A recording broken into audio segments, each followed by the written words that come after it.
Bonsoir à toutes et bienvenue dans votre émission de musique locale Couleur Pays. Je vous propose de retrouver ce soir une artiste, ça faisait longtemps, que nous ne l'avions pas vue. Elle était un petit peu en retrait, elle revient au devant des scènes réunionnaises et c'est pour notre plus grand plaisir. Plein de projets en tête, beaucoup d'énergie et surtout sa voix, une voix que vous avez appréciée, adorée même avec les quelques succès qu'elle a déjà réalisés sur différentes compilations.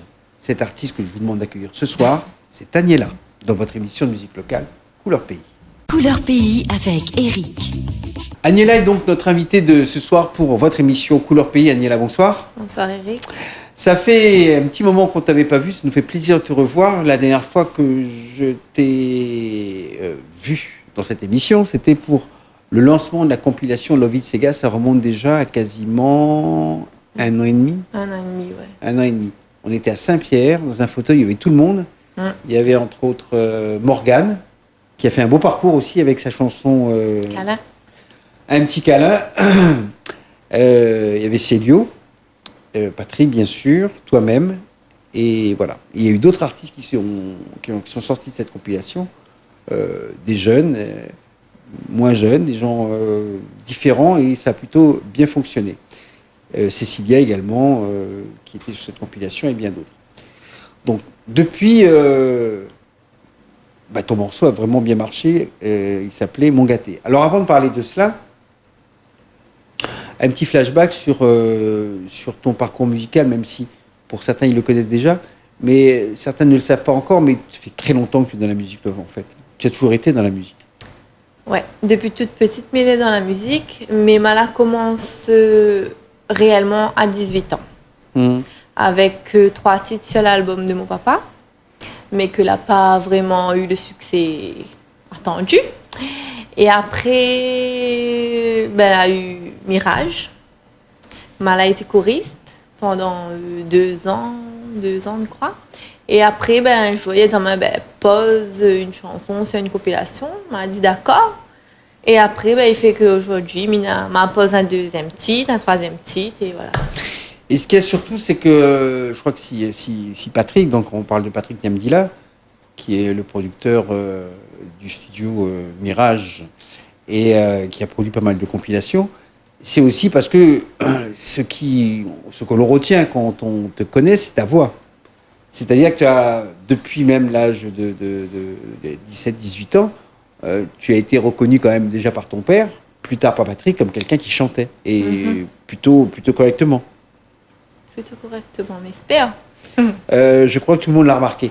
Je voulais savoir, toi, tu n'as pas eu de formation musicale, tu n'as pas eu de conservatoire Non. Mais apprends tout seul, toute seule. Comme une grande. Ton papa t'a un peu aidé quand même? Il a aidé, il y avait le matériel, et moi, il touché un petit peu. Quand tu dis le matériel, c'est quoi? En fait, il a un studio. Il a un studio et il a tout. Il a la batterie, la basse, il a tout ce qu'il faut. Ouais. Et voilà, il est... Maintenant, il croit qu'il ne l'utilise plus. Mais à l'époque, donc? Mais à l'époque, c'était moi, disons, mettez dessus. Ça, il touche à tout. D'accord, en fait, tu t'amusais avec un coup la batterie, un coup la basse, essayais un peu tout, après tu chantais. Et tu sais jouer de tout ça? Non. Non. Mais il fait un petit peu à l'oreille, mais très débutant. Oui, c'est pas forcément quelque chose qui t'intéresse particulièrement non plus. Le piano, par contre, il sert vraiment beaucoup à faire mes créations. Tu poses un peu les mélodies? Voilà, il cherche les mélodies au clavier, et après, voilà, il vient. Et tu arrives à repérer les notes sur le clavier. Tu sais jouer un peu de clavier, oui. Tu sais un petit les peu. rudiments, oui. On va dire ça comme ça, qui t'aident. Qui m'aident beaucoup, oui. Beaucoup, d'accord. Non mais c'est important, de toute façon, je crois que les chanteurs, les artistes, ils ont toujours un instrument pour pouvoir, à un moment, se poser dessus pour faire la musique, parce que, à la base, c'est quand même de ça dont on parle. Donc ça remonte à l'âge de 17-18 ans, et les 3 chansons avec ton papa, on a compris, ça n'a pas été des succès, mais en tout cas des chansons qui ont existé, peut-être réutilisées plus tard? Oui, mais il va bientôt utiliser. Il a l'intention de faire un album. En fin d'année, va voir le jour, j'espère. Et il va mettre dessus. D'accord. 2 des 3. 2 des 3 chansons. La période choriste est une période intéressante aussi. Je crois que tu es toujours un peu choriste de toute façon. Chanteuse maintenant, parce que tu portes maintenant ton propre projet.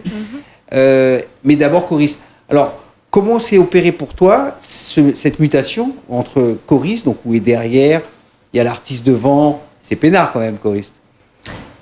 Oui et non. Parce que il faut aller là très tôt, ou assister tout le spectacle. Ça, c'est le boulot. Au début, on arrive, on dit, t'es belle, chouette, il y a beaucoup de spectacles, à un moment donné, il est très fatigant. Surtout quand les jeunes, comme ça. D'accord, alors ça c'est le retour de Manuel, mais c'est vrai que quand on est dans ce milieu-là, à un moment... Après, il faut aimer, voilà. Je pense qu'il faut aimer un peu cette vie un peu de troubadour, d'être de ville en ville. Encore là, c'est des tournées sur un jour, après on se repose, après un jour, des fois c'est tous les week-ends, etc.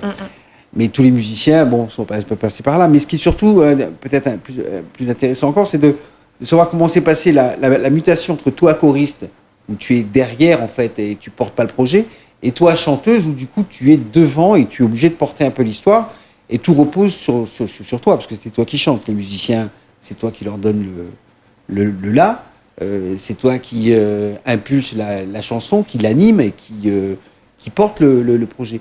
Est-ce que ça s'est passé facilement ou est-ce que ça a été difficile de pouvoir assumer tout ça?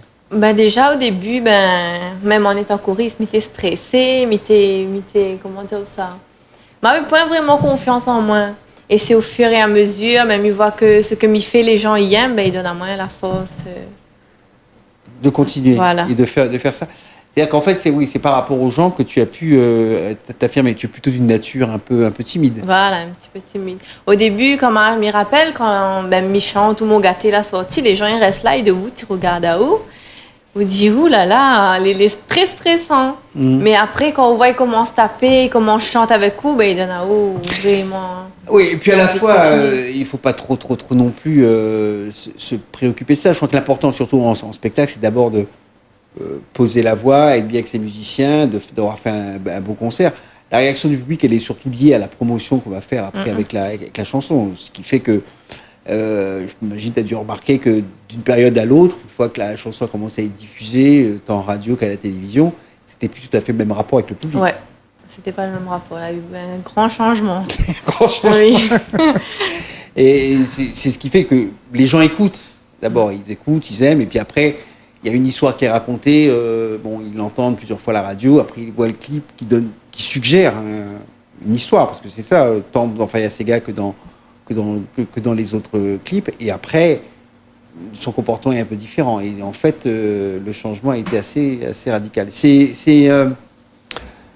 émouvant quand on commence à être en phase avec le public. Ah oui, surtout en il est très émotive, oui. Je me rappelle la première fois que je chante, je chante. Il était au chaudron, je me rappelle très très bien et ça ne m'oubliera jamais. La première fois que le public la chante avec moi, m'a pu bien chanter, m'a reste là, m'a pleuré et les gens devant ils pleurent. Et vraiment, je ne m'oubliera jamais parce que voilà, ça c'est un très beau souvenir, oui. Voilà, c'est aussi pour ça que les gens font de la musique, pour ces moments d'émotion. On va, dans un premier temps, retrouver Agnella, et puis on se retrouvera en musique, bien sûr, puis on se retrouvera pour la deuxième partie. On parlera plus particulièrement de l'album qu'elle nous prépare pour peut-être cette fin d'année ou l'année prochaine. Ce sera en fonction, en tous les cas, de l'avancée de la création de ces chansons dans les médias musique, dans Couleur Pays.